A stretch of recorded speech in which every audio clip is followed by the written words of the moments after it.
Metabolic Code program sounds pretty fascinating. It's really this sort of comprehensive way of bringing everything into one vision of what needs to be identified, or what's identified as the biggest area to be focused on. And that's what we're discussing on this episode of the Smart Nutrition Made Simple show. Welcome to the show where we help you make smart nutrition simple.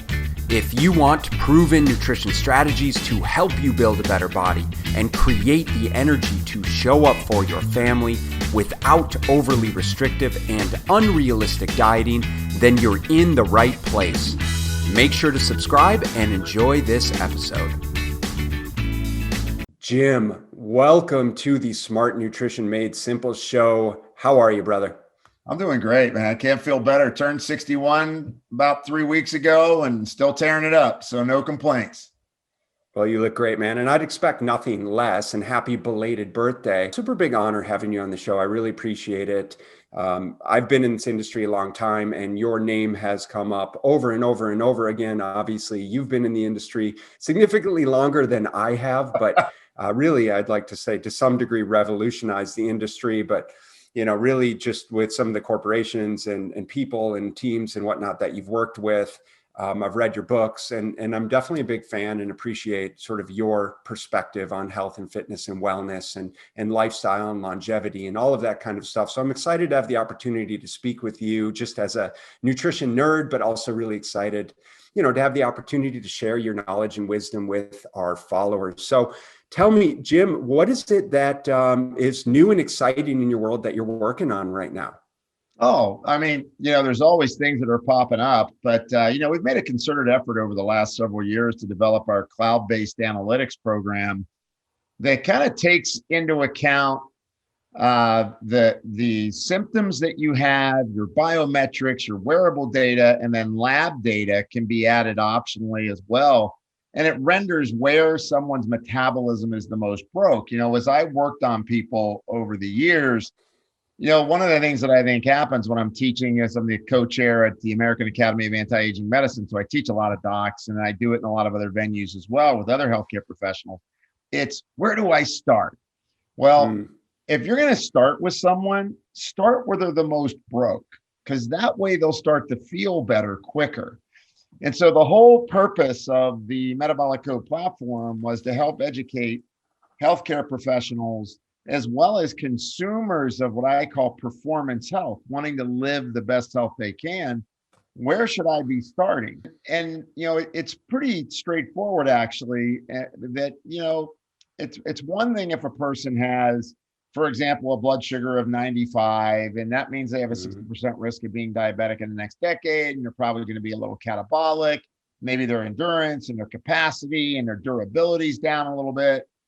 But when their blood sugar is 95 and they also have high insulin, they're complaining of crashing midday, and their potassium levels are low, and they're excessively thirsty. Now all of a sudden, a whole bunch of information is just collected around this thought process of dysglycemia and insulin resistance, right?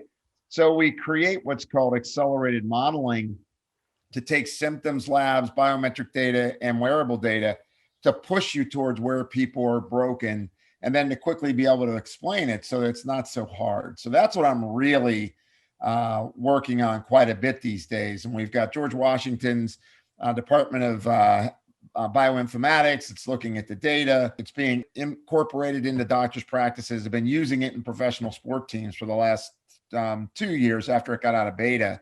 So that's really the big thing, other than, writing 2 more books this year. And, we've got the Pro Football Hall of Fame Performance Health Program we're launching, which is all about kind of empowering communities around these gold jackets, these legends of the game. Sure.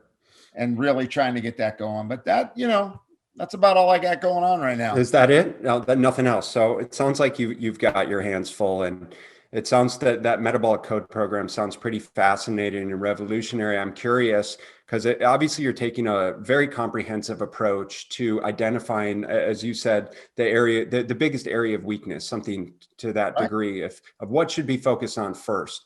And I think it's easy for health practitioners to really try and focus on what their specific specialty is. So if it's a nutritionist, obviously we're working on nutrition. If it's a personal Right. trainer, then they're, doing whatever respectively it is that they can do in the gym. You have a functional medicine practitioner and they're running labs.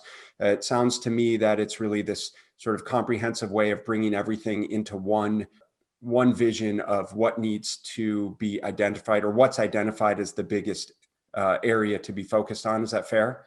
That's exactly right. And so it'll incorporate assigning diet, looking at drug-induced nutrient depletion, looking at drug-induced microbiome disruption. We really don't have any studies even in what happens when people take 4 drugs at one time, or Yeah, for track sure. how they do. And so that was the whole purpose of this, is that there were so many deficiencies and really trying to track like a whole person. So the new term, of course, is whole person health, right? That's what the NIH is using.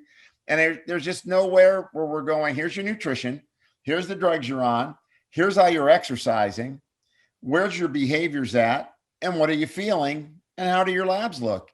And that's critical to really start to understand, where is a person at? Because, you and I are probably Spartans, right? I mean, typically, if you're a podcast host in this space and me in my space, you tell us what to do and we're going to do it. And we're going to ask you for 2 more things. Sure.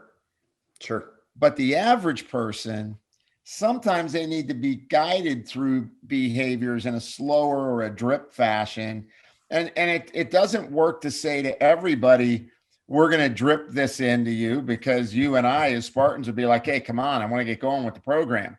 But at the same time, we have people that get intimidated by too much change at once. So it's really important to start to differentiate that so that you can really start to get results for people. Because in the end, I can tell you right now, 38 years, I had the largest clinic in the country doing this work when I was in Cincinnati. And then we delivered this to 250,000 people at Lifetime Fitness. So, I've got a fair amount of data under my belt. And I can tell you the number one thing that gets somebody to keep doing things is when they feel better. Where they feel better structurally, biomechanically, less joint pain, less aches, better mobility, or it's a combination of clear head, less stress, better sleep, no bloating, bowel movements are better, gee, my joints don't hurt. Whatever that constellation is, when we move people from that to a better space, it motivates them for change. And I think we lose that sometimes, because it's exactly what you said, man. You hit the nail on the head. I've been trained this way. I got the hammer, everybody's a nail. Right. And we gotta get outside of that box. I'm so glad that you brought that up, because I agree 100%. It could not be more about behavior change. And it's all good and well to have the data to say, we see gut dysfunction and we see dyslipidemia and blood sugar dysregulation and poor detoxification. And so we've got so many people, everyone and their mother's running functional medicine. And you obviously, people want to know what's going on. It's interesting for them to be diagnosed in some way, whether it's Western medicine or whether it's functional medicine. It's not necessarily like it's that different, because then we're going ahead and we're assigning all of these supplement protocols. So my question around this, because I'm so glad that you brought up behavior change, is because this is sort of a comprehensive approach and report that's factoring in all of these areas, how is it presented in a way, and how is the just the general client, right? The average Jane and Joe that has young kids at home and a busy job and they're stressed to the max, and just trying to eat healthy foods is hard enough, right? So how do we take all of that and we put it into practice with someone like that, when they're not someone like you or me, they're not a professional athlete, when it does sound, rather comprehensive?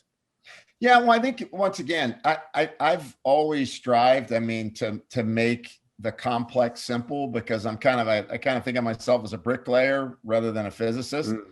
And so I think the first step is explaining to people, where are you broke? And what happens in functional medicine a lot of times, you get given this big bunch of labs and there's all these lines and arrows everywhere. And there are a bunch of chemical names, and you're getting little notes written in squigglies on the paper. I know, I've got 10,000 doctors that are students of mine a year. I got to go through this with them to tell them to stop doing this, because the person will leave that event and within 2 hours, they will start to lose any memory of what you told them. And within 24 hours, they'll only remember 12%. They retain 88%, or they miss 88% and retain 12%. Yes. So you got to make it easy. And so the way we did it to start is we grouped everything into 5 buckets. And we gave 1-word terms to each of the 5 buckets. So for example, adrenal, thyroid, pancreas. If you're a functional medicine doc, you go, oh, wow, I get it. Glucose and insulin, cortisol, thyroid, cortisol up due to stress, more insulin resistance, higher blood sugar, more fat storage, cortisol up, thyroid hormone down, less metabolism, more fatigue. But if I start saying all that to a person, what do they really want to hear from me? They want to hear, wow, this is the one that's out of balance. And when this is out of balance, you feel tired and you have gained weight. And that gets them to say, you know what? You're exactly right. I do feel tired and I've gained weight. Are you interested in changing that? So I teach people how to talk to their patients, because you'll be surprised how many people don't know how to talk to a person, right? And they go, yeah, I really want to do everything I can. So let me focus first on balancing what we call the energy triad, right? Because in learning theory, people learn in 5s and 3s. So we have 5 triads and 3 components to each triad. And that, we want to make sure we follow what people have learned before us, which is learning theory. And so I can say to that person, okay, what's your sleep like? How do you rate your stress? Can we start with a simple breathing technique, box breathing, 3 minutes twice a day? Don't give them necessarily overwhelming tasks. Now, you want to go further? How about the fitness app that we're working with, that we can assign to you a 10-minute workout? Are you ready to commit to 10 minutes 4 days a week? Because I know you and I'll commit to 45 minutes to an hour, 5 days a week, but we have to give them, in many cases, a spoon feed them. And then if we're going to get into behavior modification, because they say, and this is where it gets interesting, because biochemistry, behavior, and biomechanics intersect in your body, right? How do you separate biomechanics from behavior from your chemistry? It's all together. If you're achy because of poor biomechanics, you're triggering inflammatory cytokines. It's affecting you. So my point is that many times when people say, oh, I can't stop eating sugar at night. I get 5 o'clock, man. I come home and I hug the Lay's potato bag, man. I want those chips so bad. Well, if I don't give them something to correct their stress response, chances are all the behavior modifications and mantras in the world will not overcome their hedonic urge to cool down their brain by eating a comfort food. So what happens is we create this combination of behavior change. What are the core nutrients that will help you to achieve that behavior change? And then what are the core nutrients that will change the symptoms, and then create a simple and elegant program that they can implement? And in terms of diet, look, my wife's a dietitian. She led all of our work on creating our diets. We've been providing diets that are, anti-allergen, modified low carb, all sorts of iterations. I think we created the first low carb vegetarian menu for our platform, right? How do you do it? It's kind of hard to do, truthfully, but we did it. Yeah. But the point is that we have to teach people how to make better choices with food. So we go from simple things like giving them how to reduce your sugar intake on a simple worksheet that they can download, to here's your plate, and just look at your plate and do a my plate for what I think, or our organization thinks, is healthy based on our dietitian's years of work. And it varies individual to individual. If you're an ApoE 3.4 or 4.4, you're going to eat lower sat fat, and you need to understand that. So there's all those kind of little bit of variations that we work into the theme. But the point being is that you have to start somewhere with some change. And then it's the provider's responsibility to work with the information we provide and say, where are you ready to change? And typically where that pans out is you can get them to take a few supplements. You can get them to try to change their diet. Sometimes they're not ready to do diet and supplements and exercise. So when they're not ready to do that, I just make simple things like, can you get up and move every hour? Get up out of your seat, walk around a little bit, go take a 10-minute walk, start to commit to movement, commit to movement. You don't even have to commit to exercise, commit to moving. And I think, those are the kind of cues that we're teaching, our folks that are implementing this, so that they begin to understand that not everybody wants 10 bottles of pills, the functional medicine kind of credo of, 10 bottles of pills, 15 bottles of pills. And if you ever eat sugar again, you're evil and you'll be burned at the stake. We can't have those attitudes. We have to have people, we have to give people the right. Yeah, you're going to celebrate on a birthday. How do you do that without, making you feel bad? Because in the end, people don't want to feel bad. That's great, man. I love hearing that, especially from it's really combining the art and the science, which is absolutely necessary. And so you've got the data collection process, you can run the analytics, but then you also have the art of implementation and figuring out, from a behavior change, where is the client coming from, what resonates with them, and then how can we start making slow, steady, simplistic, strategic, and realistic change in their life, which is great. Now, one of the things that I wanted to talk to you about, because I am almost 42, and so my personal perspective on health and fitness and nutrition and now longevity has started to shift over the years. And, once I hit 40, I started to think a lot more about aging and longevity and joint health, and all of the years under the squat bar are catching up to me, and what your approach is to longevity, how the metabolic code factors in for, is there some level of genetic testing, or is it simply a matter of, do you guys assess for that in any capacity, and what are your sort of general recommendations for people moving forward? Yeah, it's a great question. So, personally, what the metabolic code approach is meant to be is the kind of the Swiss Army knife. It's what are the tools? Say you get genetic testing. I'll give you a perfect example. I did my genetics. I've got the obesity genes, meaning that I could just keep gaining weight forever. My brother was 476 pounds at one point. My mother was obese. My father was a type 2 diabetic that was obese. If I overeat, if I didn't get into training when I was 13 years old and was committed to it from the time I was 13 to now at 61, still at it, I don't know where I'd be, but I know that I have poor detox gene SNPs. My VDR SNPs are off for my glucose and glucose regulation. PPAR SNPs are off. So I've got a bad gene profile. Now, I've kind of lived this metabolic code experience of looking at labs. Where's my inflammation markers? Where's my lipids? Where's early signs of metaflammation, metabolic inflammation, kind of the new term in the clinical literature, metaflammation and inflam aging, right? So I've been doing this for 40 years of, dialing in, keeping the inflammation down, keeping the blood sugar where it needs to be, making sure that my stress hormones aren't spiking. And that's what the metabolic code does, right? It's going to look for things like environmental burden, look for biotoxins, look for leaky gut. Where are you deficient in nutrients? What inflammatory processes are going on? Now, that being said, do your genetic output. I don't need to put that into the code because your genetics are expressing who you are today anyway. I need to look at your lab values today. I like to look at the genetics, but it doesn't have to go into the algorithm, because just because you got a gene SNP, it doesn't mean that it's causal, right? It just means that you've got that gene SNP.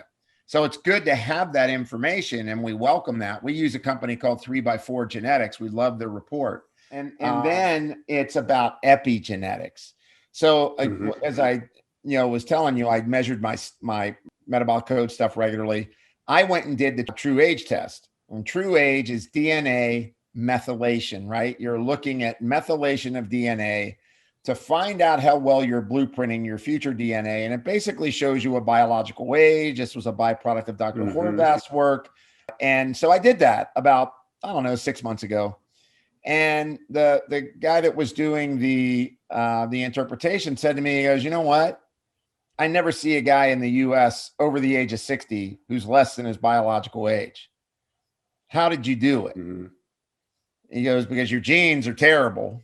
And now your epigenetics are awesome. The metabolic code is the tool to manage the weakness of your genetics, environmental burden, dietary deltas, what kind of drugs have you been on, what kind of challenges, how much do you exercise or not, right? All those factors that kind of funnel into creating who you are. Stress, right? Stress is a huge one. And then you're managing that, because when you manage that, now your epigenetics or your longevity quotient, basically, you create a healthier health span because you're managing it as you're moving through your life. I love that you said, when I turned 40, I started thinking of things differently. I did that with each decade. I mean, at one point I had close to a 900-pound squat. I mean, I was a prolific and intense, I qualified for the U.S. Nationals in bodybuilding and did all that kind of stuff. But as I aged, I had to learn that I had to change my focus from just, how much am I going to lift? Remember, I'm a hard-headed Italian bricklayer, right? How much am I going to lift? Right. To how many high-intensity exercises can I do in a row before I drop out? To now, it's for me in my 6th decade, it's making sure my aerobic capacity is there, getting enough lifting in. Don't forget about mobility. It's that thought process. Because I think when people hear the term anti-aging, and look, like I said, I'm the academic co-chair for the American Academy of Anti-Aging Medicine. I've been that for like quite a few years, so I'm around this all the time. We've got to stop thinking about anti-aging like a 60-year-old is 20. Mm-hmm. Let's start thinking about being the best 60 you can be, the best 40 you can be, because in the end, your age kind of is your age. It's the quality of life that you search for. And that's why we developed the Metabolic Code platform. And look, I deployed this methodology in thousands and thousands of patients over the years to refine it. And all my grad students, both in medical school, pharmacy school, and the master's in nutrition school that I taught at, all had to do research that validated all these decisions we made in the platform. So it's pretty, it's pretty awesome, actually. I'm proud of it. So what I'm hearing is that there's no magical pill that can increase my lifespan and health span and quality of life. Rather, it's using all of these components to assess our underlying health, right? Blood sugar management and stress management and immune system function and gut integrity. And by focusing on all of the little things every single day, progressively getting better day after day, year after year, that is our ticket to improved health and longevity. Well, you hit the nail on the head until today, where this magic new pill was just invented. Right? Exactly. Now what do you? Oh, man, no, that makes me nutty. No, that's great, man. You absolutely have to look. I try to get people to understand. You don't build a good business by chance. You don't take care of your house. And more people spend more time picking out their next refrigerator or car than they do evaluating their own health. And that has to stop. You've got to start being your own commander in chief of your body. And I know that means different things for different people. You and I, we want to get after it. And we're looking for that longevity and to be able to perform at our best as long as we can. Some people just want to lose a little bit of weight and feel less achy and enjoy their grandkids, right? I mean, everybody's got a different version of that space. But the reality is, the more attention you take to your health, the more detail that you want to get into without getting paranoid and not getting neurotic, right? Because we gotta stay at peace with us, right? What I try to teach people is that, when you're healthy, when you're not thinking about your health anymore, when you're thinking about the next exercise I'm going to do or the next trip I'm going to take, and gee, I'm at my ideal weight and I like the way I look and I'm happy with my skin. And, we got to get people to the absence of it. And also the thought of there's some, neurotic hyper compound that will inject some peptide that's going to extend our life 50 years. When the reality is we've got to give people basic tools, and those tools need to be applied consistently across their life. So it becomes a lifestyle of wellness, a lifestyle of what I call performance health, man. I like performance health because everybody wants to perform better, whether you're a teacher or a player. Yeah, no, I really appreciate that, man. And the way I always speak to clients about it, and is just learning how to become your own best nutrition detective. Is I can't tell you, how to eat. I mean, we have these general principles, and we can use these analytic tools to help you identify areas of weakness, but you still have to take responsibility for your health. You still have to put in the work, and you have to learn from, mistakes, learn from how you feel, and then start to make manipulations, right? It's the same. It's like you've spent your entire career building out this system for how you work with people. And obviously you've thought through all of the nuances, and you've learned from, I'm sure, you did things very differently 25 years ago, and you learned from your mistakes. It's the same thing, with our own health, but giving people the tools to be able to learn in the right way, I think, is the most important component. So when we see all of this sexy social media bullshit around, man, did you nail that? you said,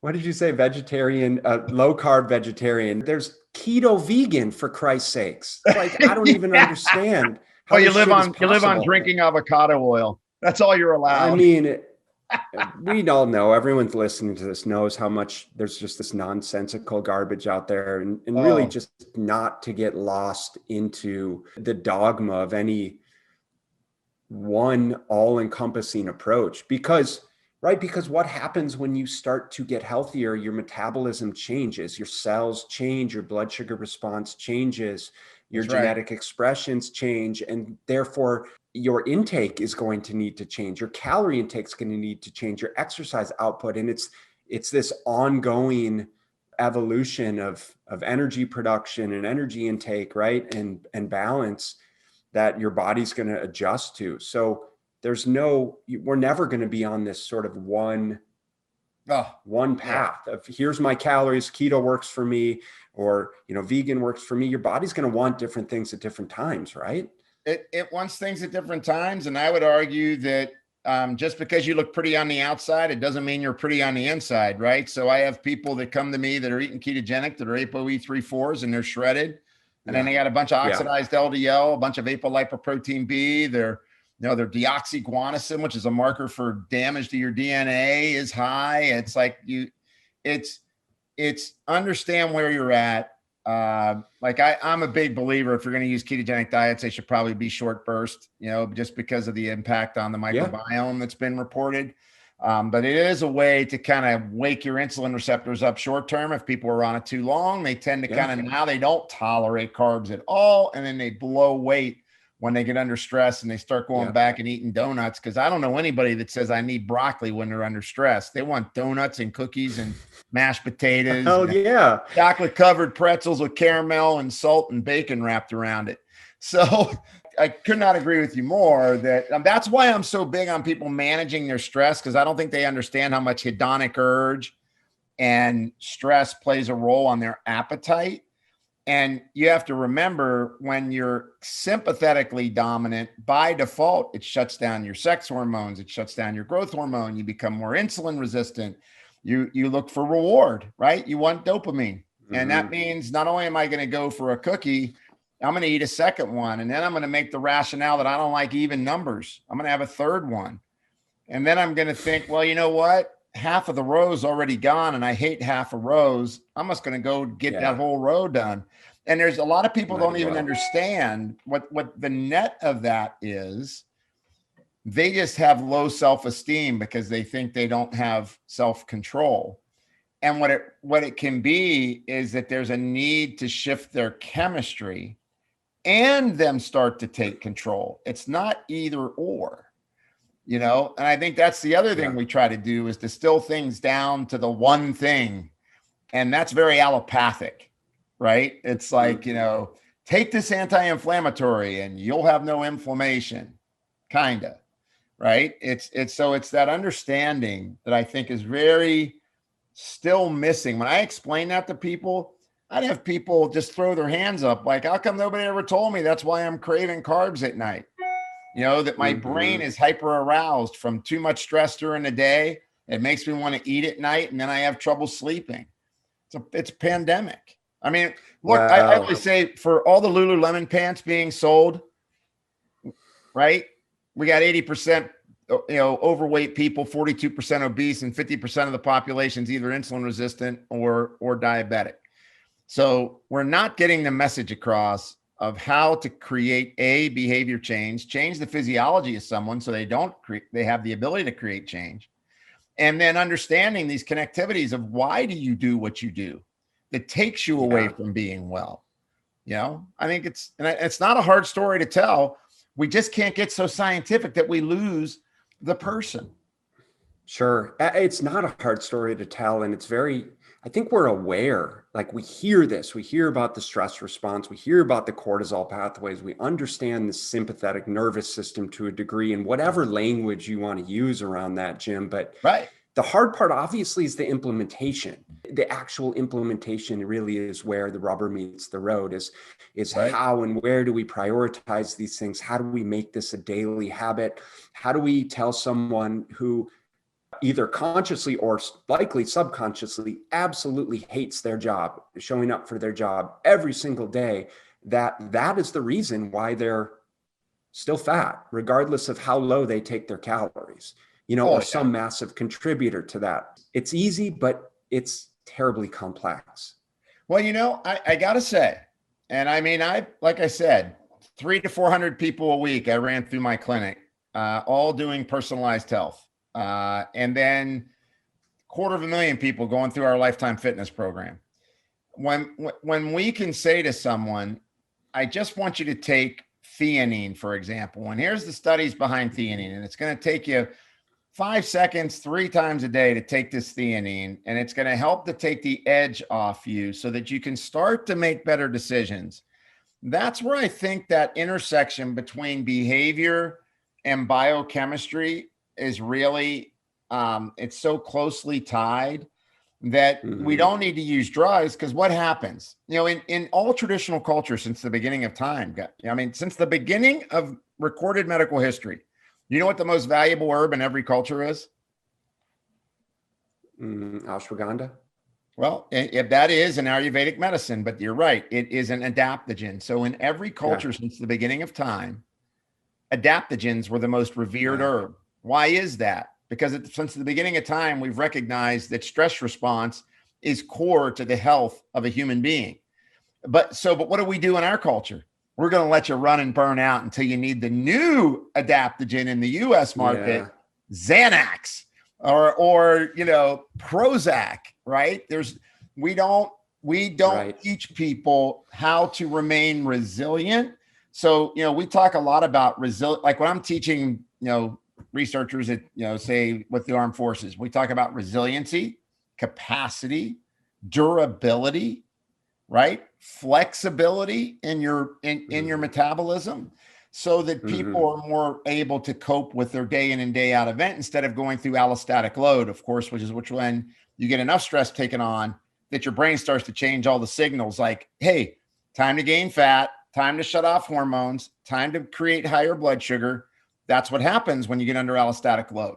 So the key to me is that we help people to kind of reimagine how plant medicine, which has been used in all cultures since the beginning of time, is not just a prescription for take this pill like, a drug, but it's a part of your lifestyle to take in these concentrated, plant or amino acids or nutraceuticals that could help you. But at the same time, don't give them 30 bottles. Sure. 30 bottles means 1 month compliance.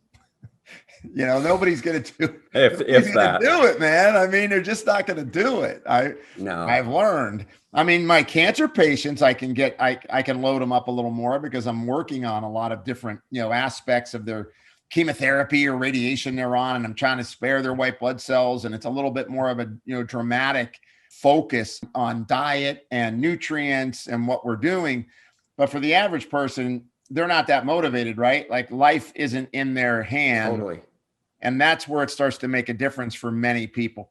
I have to admit, a lot of my pro athletes that I see, and I see athletes in all 5 major league sports, plus Olympians, plus race car driving for that matter. So they tend to be very motivated. Like, I want to perform at my best. Tell me what I need to do. Tell me how I need to eat. Tell me what I need to take. And I'm good to go. Although, I've had some people where, I ask them, well, what do you eat before you go to bed at night? Well, I eat sour gummy worms and a piece of red velvet cake. That's where I know I got a little work to do. But so anyway, that's kind of my thought process. Yeah. I try to get across to people is, let's go back to how we used to manage how far we're away from being well. If you want to know the big question I like to ask people, how far do you think you're away from the best health that you could be? And do you want to get back to that? Right? Do you want to get back to that? And I think because nobody does that. What we do for prevention in the US, hey, you don't have prostate cancer yet. Good. That's different. You don't have diabetes yet. Yeah, that's different than you're just but you're good for right now. Yeah, right. Yeah, so that's the part that I think is so important for people to understand. And that's what we developed when we set out to develop the Metabolic Code platform was, how far are you away from being well? And that's a way different question and proposition, and creates a new language, right? A new language of health, which is all about, capacity and resiliency and endurance and, really how am I performing epigenetically? What's going on? Yeah. And I think we need to start talking about that. Yeah. And what it means for someone to actually feel well. Like, we don't think about that, to know what it would look like to be healthier, to feel healthier, to know that they have the tools to live a long and healthy life, to be there for their kids, to lead by example, all of those things that, me as a 40-something-year-old man, I'm thinking a lot more about now. If I'm 20-something, I'll be honest, I don't really give a shit. I want to lift heavy and I want to be lean, and it is what it is. Bars on the weekend and hammer down a few drinks, right? That's right. That's right. But as it stands now, it's people like me, people that are listening to this show that are in that bucket, that fall in that bucket, that just want to be healthier, that want to live longer, that want to set great examples for their kids, that obviously want to look good with their shirt off too. And that's all possible, but it's not possible if we're not taking account for all of the things that contribute, all of the stressors, right, that contribute to our health, our brain, our gut, our hormones, all of those types of things. And then obviously our day-to-day exercise and nutrition. So Jim, I want to thank you so much for taking the time to come on the show. I really appreciate the opportunity to speak with you. Before I let you go, where can people find out more about the Metabolic Code? What's that process look like? Yeah, it's pretty easy. They can go to metaboliccode.com. There's an awful lot of, at this point, I think my staff and all the lectures that I've done, if people, look me up, jimlavalle.com, or can just go on to the apparently hundreds of recordings of me giving lectures on anti-aging medicine that somehow got out. I have no idea how. But, but jimlavalle.com and metaboliccode.com are the two best ways for folks to kind of get a point of contact with me. And are you currently running on there? Perfect. And I'll have all of the, for you guys listening, all of the stuff's in the show notes as per usual. So cruise down there, go check out Jim's stuff if the Metabolic Code testing interests you. And then I'm curious, is this currently what you're running through? Are you still running this through Lifetime Fitness? Not now. I mean, we did it for about 3.5 years and we're no longer doing that, but we're, it's interesting how things come back around. I'm talking to the executives there and, there's a lot going on. Let's just say that the fitness. Okay. Side, but to find a practitioner that offers a Metabolic Code testing, I'm assuming they can find it from the website. Jim, dude, thank you so much. Appreciate everything that you've done, that you're doing, all of the education that I've gleaned from you throughout the years, through all of the respective practitioners and mentors that I've studied from, and keep up the great work, man. Oh, I appreciate it. Thanks for having me. Thank you so much for listening. And if you found this content valuable, here are 4 ways I can help you in your nutrition journey for free. 1, grab a free copy of my Fat Loss Fix Guide at fatlossfixguide.com. 2, join my free group at smartnutritionmadesimple.com. 3, subscribe to my YouTube channel at smartnutritionmadesimple.tv.com. 4, leave a 5-star rating and positive review so that we can gain access to more nutrition experts ready to share their knowledge with you and ultimately help more people make smart nutrition simple.